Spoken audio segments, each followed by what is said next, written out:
गणित कक्षा नवमी हम ले चलते हैं आपको गणित कक्षा नवमी में अध्याय 2 चलते हैं। अध्याय 2 आपका आता है वास्तविक संख्याएं, परिमेय और अपरिमेय संख्याएं। वास्तविक संख्या मतलब रियल नंबर क्या होता है। इसके पूर्व हमको मालूम है कि हमने पिछले कक्षाओं में पढ़ा है कि प्राकृत संख्या क्या होती है। प्राकृत से परिमेय तक की संख्या। प्राकृत संख्या मतलब नेचुरल नंबर।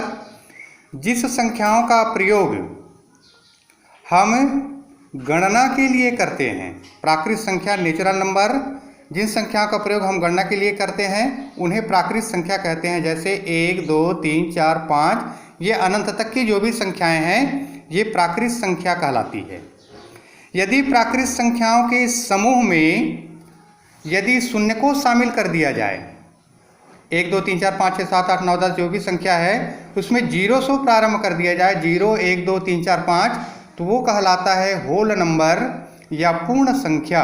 प्राकृत संख्या पर यदि शून्य को शामिल कर दिया जाए तो प्राप्त संख्याएं कहलाता है पूर्ण संख्या। इसी तरह से संख्या पद्धति में अगला आता है पूर्णांक संख्या। पूर्णांक संख्या क्या है? जैसे हमको मालूम है प्राकृत संख्या, पूर्ण संख्या।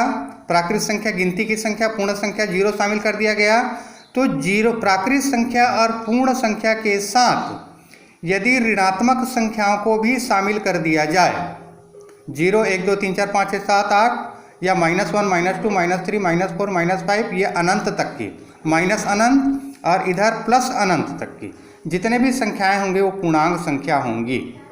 इसी तरह से परिमेय संख्या, रोटेशनल नंबर, जिन संख्याओं को हम मान लेते हैं अंश p और हर q मानते हैं, p/q के रूप में लिख सकते हैं, लेकिन शर्त है कि q का मान 0 के बराबर नहीं होना चाहिए, तो ये परिमेय संख्या कहलाता है। जैसे 22/7, 3/7, 1 भी है, ऋण 3 भी है, ऋण 108 भी है, ऋण 55 है, हर में कुछ नहीं मतलब 1 है, ये परिमेय संख्या कहलाएगा। 1/3 है या फिर 1/3 है, 1/8 है, तो ये संख्या परिमेय संख्या कहलाती है। तो ये आपका प्राकृत संख्या, पूर्ण संख्या, पूर्णांक संख्या और परिमेय संख्या। अब इसी में आपका आता है परिमेय संख्या, प्राकृत संख्या के बाद संख्या रेखा होता है। प्राकृत संख्या n, पूर्णांक संख्या z जिस नियम का पालन करती है, प्रत्येक संख्या पिछली अपने बाईं ओर से संख्या से एक अधिक और बाद की अथवा दाईं ओर की संख्या एक कम होती है।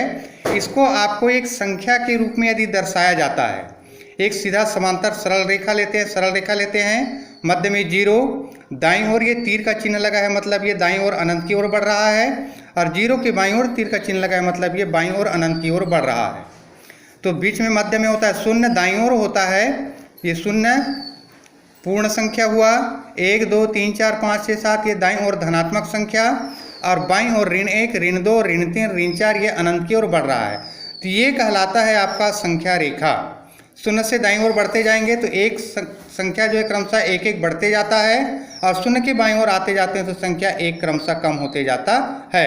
जैसे यहाँ 2 देखा जाए तो 2 जो है छोटा है 3 से, 2 से बड़ा 3, 3 से बड़ा 4, 0 आएगा, ऋण 1 आता है। जैसे ऋण 1 है तो 0 से छोटा है ऋण 1, ऋण 1 से छोटा ऋण 2, ऋण 2 से छोटा ऋण 3, या ऋण 3 से बड़ा ऋण 2, ऋण 2 से बड़ा ऋण 1, ऋण 1 से बड़ा 0, 1 से बड़ा 1, 1 से बड़ा 2। बाएं से दाएं जाते हैं तो बढ़ता जाता है, और दाएं से बाएं आते हैं तो ये क्रमशः घटता जाता है। तो परिमेय संख्या जो है, इन परिमेय संख्याओं को इन्हीं संख्या रेखा पर आपको निरूपित करना है।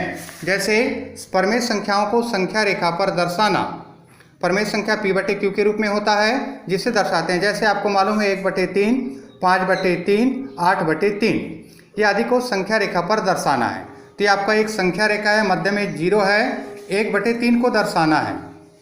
तो 0 से प्रारंभ करके 1/3, 2/3, 3/3 मतलब होता है 1, मतलब ये 1/3 जो है 0 और 1 के मध्य में है, तो 0 और 1 के मध्य को 3 बराबर खंड कीजिए, उसका पहला खंड 1/3 आएगा। 1/3, 3/3, 4/3, 5/3, 6/3, 7/3, 8/3, 9/3 ये क्रमशः बढ़ते जाएगा। 6/3 का मतलब 2, 9/3 का मतलब 3, इसी तरह से आगे की ओर बढ़ते जाएंगे। 4 आएगा, वैसे 12/4 12/3 बराबर आएगा 4। तो 12 यहाँ पर जैसे आता है आपका 12/3 आता है, इसका मतलब है ये 4। तो इन्हीं में आपको संख्या रेखा को दर्शाते जाना है। तो 1/3 दर्शा दिया गया। 1/3 जो है 0 और 1 के मध्य में था, तो 0 और 1 के मध्य भाग को 3 बराबर भाग करेंगे।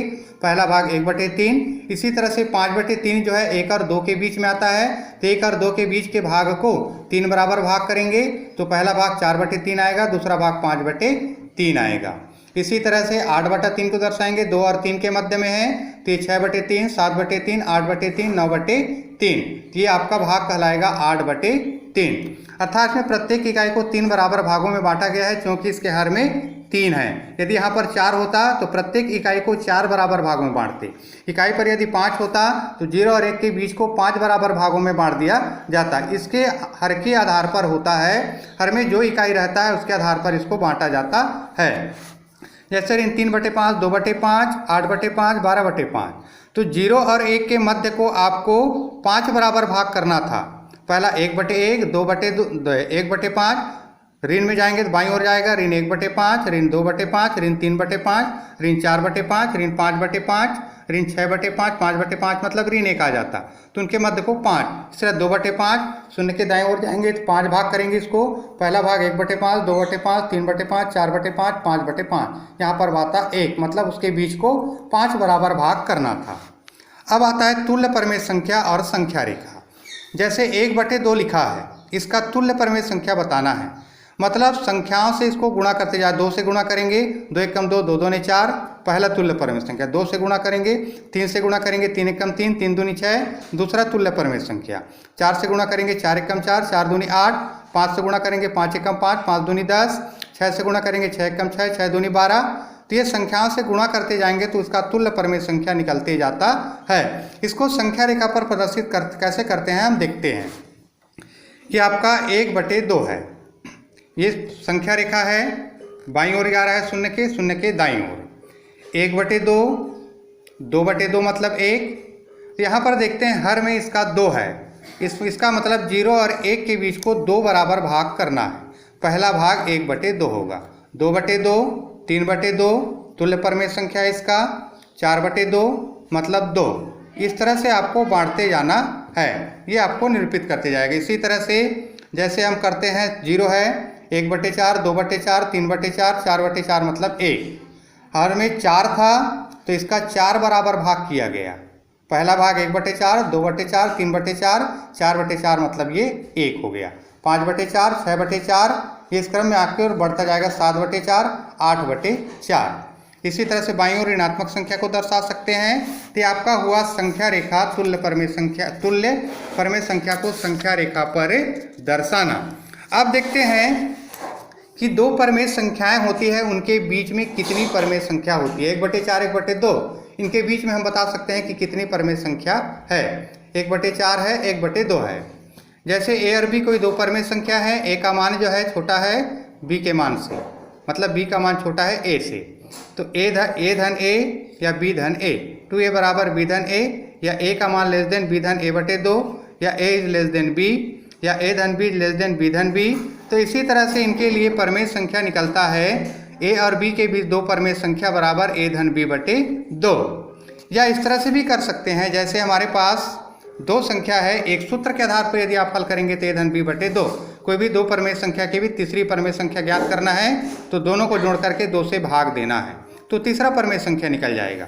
या इस तरह से कर सकते हैं, जैसे 2 परमेय संख्या दिया है 5/1 और 6/1, या 5 या 6 के बीच में। तो इस सूत्र के आधार पर 5/1, 6/1 के बीच परमेय संख्या 5 धन 6/2, 11/2 निकल गया, पहला परमेय संख्या। या इसी तरह से इस तरह का भी निकाला जा सकता है, जैसे हमारे पास है 1/5 और 2/5 के बीच 3 परमेय संख्या ज्ञात करनी है। दूसरा विधि है, ये आपको याद रखना है कि जितनी परमेय संख्या ज्ञात करनी है, पहले आपको ये ध्यान देना है कि दोनों का हर बराबर है कि नहीं है। ये दोनों का हर बराबर है 5 और 5।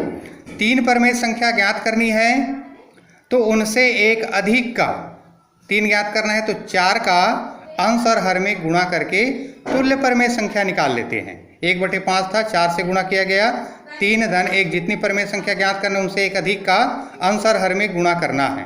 तो 4/20 तुल्य परमेय संख्या निकला। 2/5 4 से गुणा किया गया इसको भी 8/20। अब 4/20, 5/20, 6/20, 7/20, 8/20 3 आपको ज्ञात करना था। 1, 2 और ये 3 निकल गया। 4/20 मतलब 4 कम 4, 4 पंचे 20, 1/5 ही है। 8 इसको यदि कटाया जाए तो 2 चौक 8, 4 दूनी 8 और 4 पंचे 20, 2/5 है। तो इनके बीच 3 परमेय संख्या 5/20, 6/20 और 7/20। अर्थात जितनी परमेय संख्या ज्ञात करना है, ध्यान रहे कि हर को पहले बराबर करना होगा। हर बराबर करने के बाद जितनी परमेय संख्या ज्ञात करनी है उनसे एक अधिक का अंश और हर में गुणा करके तुल्य परमेय संख्या ज्ञात कर लेते हैं। तुल्य परमेय संख्या ज्ञात करने के बाद परमेय संख्या ज्ञात कर लिया जाता है। अगला देखेंगे अगले वीडियो में इनके अभ्यास प्रश्नावली।